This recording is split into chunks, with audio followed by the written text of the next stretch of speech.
Hey, folks, we've been telling you a lot about what is happening in Washington, D.C., and how MAGA is doing all they can to erase black people. In a little bit, we're going to be talking with Director Spike Lee, who was really upset with the Department of Defense removing the pages regarding Jackie Robinson about his tenure in the United States Army. So we're going to talk about that in a second. But let me explain to you how these MAGA people operate. So, as I said, I'm here in Austin, Texas. This is the state capitol, as you see it right here. But I want y'all to understand something. So, like you see above there, you have the U.S. flag, and you have the Texas state flag as well. And so, this here is the grounds of the Texas state capitol. So, as I pan left, I want you to see this right here. This, folks, here is a massive Confederate monument that sits on the grounds of the Texas state capitol. Yeah, you heard that right. So let me walk over here, and I want you to see something. And so what you're gonna see is, again. So what this is a massive monument to domestic terrorists. So when you see this monument here, so you see right there it says died for states' rights guaranteed under the Constitution. Well, those of us who know our own history know that's absolute trash.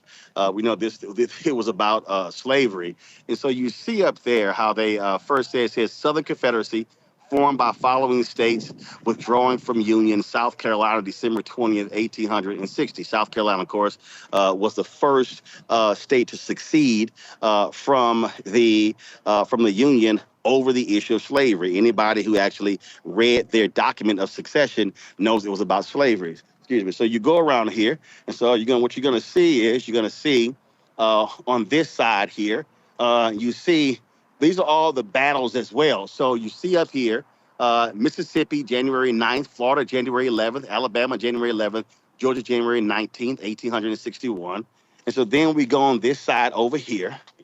Then what you're going to see is up top, you're going to see Louisiana, January 26th, Texas, February 1st, Virginia, April 17th, Arkansas, May 6th, 1861. So they're listed when these are all the dates when these states seceded from the Union.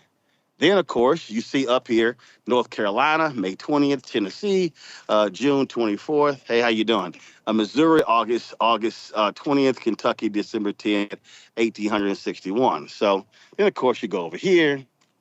And then you're going to see them claiming, again, the 280, the number of battles that took place, Confederate folks.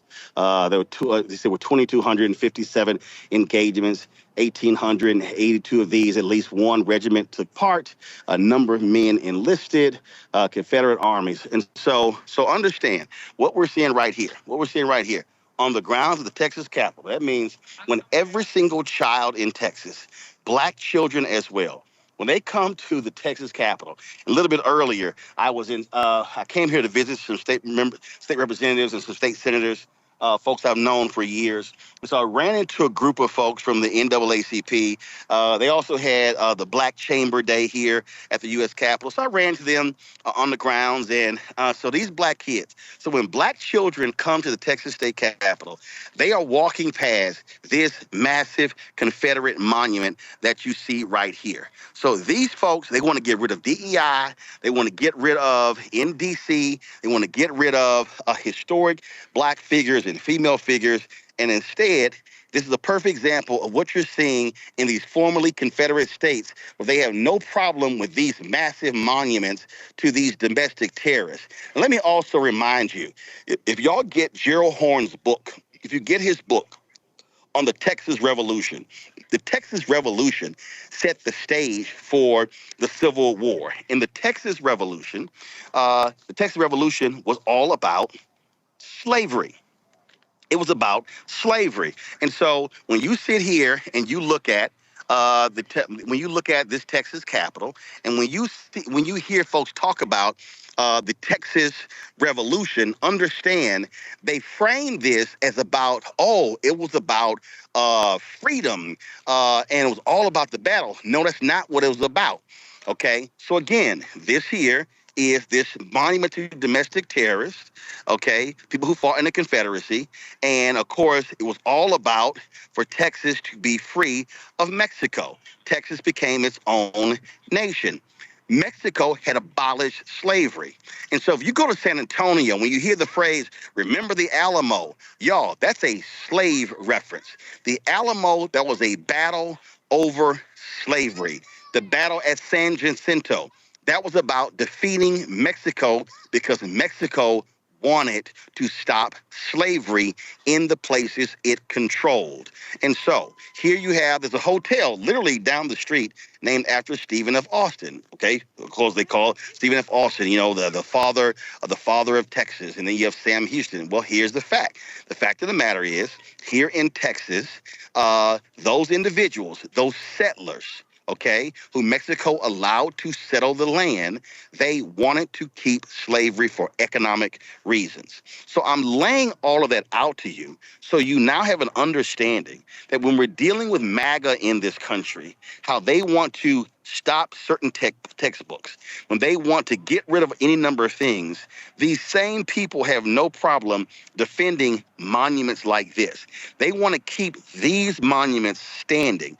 And so the problem is this here. When children today in Texas, in Alabama, in Mississippi, in Tennessee, in South Carolina, when they travel all around, you know what ends up happening? They are being indoctrinated with Confederate history. They're being indoctrinated when they see these statues, when they see these monuments to these white domestic terrorists. These were the people who were defending slavery. They were not defending the Constitution.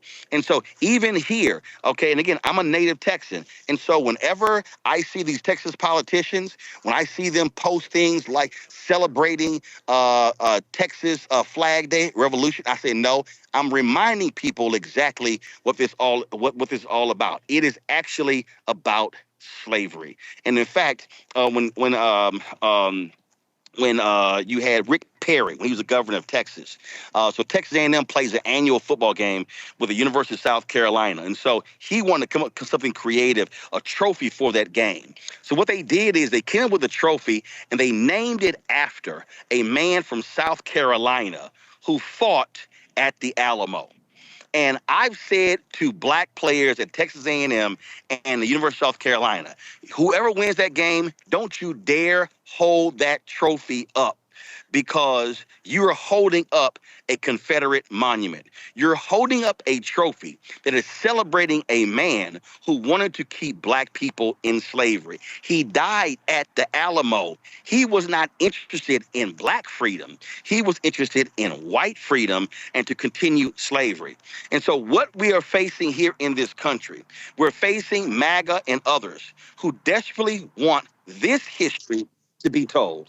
They want this history to constantly be repeated. They want our children to be indoctrinated in learning about this history, learning about white history, learning about these domestic terrorists. And again, I just want y'all to understand, y'all see this massive monument that exists right here. This here is the main thoroughfare in front of the Texas State Capitol. This over here is the Texas Capitol. You see there's a monument that's right over here. That's a small monument. You go over here and then you see this other monument here. But this massive monument is to white domestic terrorists who wanted to keep black people enslaved. That's what this monument is. Hello, I'm Isaac Hayes III, founder and CEO of Fanbase. Listen to what I'm about to tell you. The window to invest in Fanbase is closing. We've raised over $10.6 million of our $17 million goal. That means there's room for less than 6,370 people to invest in Fanbase for the average amount. The minimum to invest in Fanbase right now is $399. That makes you an owner in Fanbase today. Go to startengine.com/fanbase to invest. Why? Because current social apps have taken advantage of users for far too long, with content suppression, shadow banning, harmful racist content, and no real tools for monetization and equity. Fanbase has over 1.4 million users and counting, allowing anyone to reach all their following and monetize their content from day one. Social media is the new TV, and whoever owns the apps that distribute that content have the opportunity to own potential billion-dollar companies. While big platforms with uncertain futures are failing to serve their users, Fanbase is stepping up to fill the gap. Don't wait until it's too late. Invest now, invest for yourself and your future. Go to startengine.com/fanbase and own the next generation of social media.